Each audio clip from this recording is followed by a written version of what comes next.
I've got a question here from John about injury management in Brazilian Jiu-Jitsu. So John says, first, thank you very much for the regular emails and the videos you make available for free on YouTube. You're very welcome. I enjoy making them. His question is, my question arises out of a couple of points. Injuries have made it difficult to train consistently. His shoulder, ankle, and finger joints have been injured. And starting at Jiu-Jitsu at age 35, the age at which professional athletes retire as their bodies stop recovering quickly enough from strain and injury. I've heard one black belt say that the key to reaching black belt is in 2 words, injury management. His question, what is the best thing you have done between training sessions to avoid injury? Kind regards, John. This is a really good question, and let's dive into it. So injury management comes in 2 parts. It comes in what you do in class, and it comes what you do outside of class, which is your question. But we got to address number 1, which is what you do in class first. So if you're consistently injuring your fingers, say, then you've got to take a look at what it is in class that you're doing, that you're injuring your fingers. Most of the time, just as an example, when I talk to people who are always having finger injuries, they're spending all their time in the gi, they're spending all their time doing spider guard or sometimes de la riva guard. That's usually the case. Not always, but that's 80% of the time. So say you're finding that finger injuries are crippling your progress in jiu-jitsu, well, start doing some no-gi, start doing some closed guard, start doing some butterfly guard, start doing some half guard, start doing things that don't injure your fingers as much. It's like the old joke, doctor, it hurts when I do this. Well, don't do that. Don't stop jiu-jitsu, usually, but you can alter your jiu-jitsu so that it's a little bit less wearing and tearing on those body parts that are already giving you trouble. So in class, people say, no ego, no ego. No ego is easy to say, but it's hard to do. No ego means that when your fingers start hurting, you let go. No ego says that when you're put in a position and your neck is beginning to get cramped, that you tap out if you've had neck injuries. No ego is when that kimura is halfway on and you think you can get out, but your shoulder is injured, you tap out. You give the guy the win. He'll go home, he'll feel great about himself, he'll do a little happy dance because he tapped you out. Maybe he's even smaller than you, maybe he's a junior to you in belt rank, and you've just made his day because he's tapped out a blue belt and he's a white belt. It doesn't matter. Make him happy. Make your friends happy, and life will be good and you won't be injured. So just because you've got a blue belt doesn't mean that you're forbidden to tap to white belts. Just because you've got a purple belt doesn't mean that you're forbidden to tap the blue belts. You shouldn't be doing it too often. If you're tapping out all the time, then either there's a huge size or age or strength discrepancy, or maybe you didn't deserve that rank. But most of the time it's because the person's much younger than you, much bigger than you, much stronger than you. It's just one of these mutants. It's one of these guys who are at white belt level is giving world champions a run for their money. I've seen that happen. There are the natural freak athletes out there, and you just can't judge yourself by their standards because they're on a different planet. They won the genetic lottery, and they would dominate in any sport that they did, whether it was pickleball or basketball or jiu-jitsu or wrestling or cycling. They're going to do great. They just got the genetics for it. So don't worry too much about those mega freaks. Just judge yourself to the majority of the class. Anyhow, so no ego, tap out early, tap out often. Avoid doing the things that are going to make you injured. If you think about your last 5 injuries and say, how did this one happen? How did that one happen? How did that one happen? There's probably a common theme.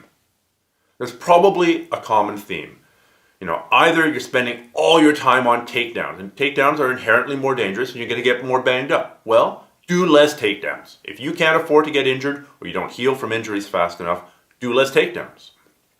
If your fingers are always getting torn up, do less spider guard. If your neck's always getting injured, well then don't do guard positions that put your head into the line of fire where the guy's going to be cross-facing you, right? Don't play half guard. Don't play standard half guard because eventually the guy's going to get past your arms. He's going to be cross-facing your face. Don't do the things that make your injuries worse. Okay, so that's in class. Out of class. What do you do out of class that help prevent injuries and injury management? Well, number 1, and it's just off the top of my head, but number 1, give your injuries time to heal. And this can be really tough. If you injure your elbow, then don't do things that make your elbow worse. I recently had golfer's elbow, which is the worst thing. I wish I'd had tennis elbow because it's so much more macho. Tennis is a tough sport. It's a man's sport. Golf, as far as I'm concerned, is a game. Doesn't deserve to be called a sport. So I had golfer's elbow from jiu-jitsu and from doing too many kipping pull-ups in a row. I had to lay off of a good deal of my jiu-jitsu game and my weight training for almost a year. It was 11 months. But I've learned from experience that if I just manned up and just puffed on through and just kept on going, it would have gotten worse and worse and worse and worse until I'd done myself some actual damage. So let your injuries heal. If your neck is injured, completely modify your game, modify your activities so that your neck can actually heal up. If you have to have surgery on a body part, if your shoulder is injured, do the band work. Do the rotator cuff rehab. This information is all out there. Your physios can tell it to you. Sometimes your doctors can tell it to you. Certainly it's online. And do the work to heal up from any existing injuries. In terms of preventing other injuries, I think there are a few other things that are really important. I've always been an advocate of strength training. I think cardio is super important for competition, for performance. But if I had somebody come to me who had not done anything before, I actually would probably start them with strength training. I've got a friend of mine and their father, he's reached late 50s, early 60s, and he's just beginning to implode. And all the medical ailments are beginning to add up. And the posture is beginning to go from here to here. And it's this implosion of a human being. And to myself and to my friend, I was going, man, the things that 30 minutes in the gym twice a week could accomplish for this person. I honestly think that a little bit of weight training, a little bit of strengthening all the muscles, and even the mental benefits of weight training would have a huge effect. Also the hormonal and endocrinal effects of weight training would have a huge effect on this person. Of course, I'm not their son. I wouldn't have any influence even if I was. But I think strength training, especially as you start getting older, is really important. It keeps the muscles strong. There's a ton of research showing that around age 40 or 50 that you start losing a lot of your strength per decade. If I recall correctly, one study said after age 50 you're losing about 15% of your muscle mass every decade. That is, unless you actively work against it. And now, doing something like a deadlift, that you might not be deadlifting when you're 80 years old, but you're going to be picking up your dog, you're going to be picking up a bag of groceries, and picking up a bag of groceries is essentially the same as deadlifting. You might not be overhead military pressing, but reaching up to get that, bucket of rice from the top shelf of your kitchen, that's essentially an overhead press. So the more strength training you can do, and I'm not talking about getting huge and jacked and yoked, I'm talking about having some basic functional strength. So if you do a search on my YouTube channel, I think it's called a basic weightlifting workout for martial arts and BJJ. That's almost 1 hour of information about how to start a basic weight training program. So go look that up. And I think that is a great thing that you can do prophylactically before you get injured to make it less likely that you get injured. If your muscles and your bones and your ligaments are stronger, then they're that much less likely to get injured in the strains of training. Other really important things: sleep and rest and recovery.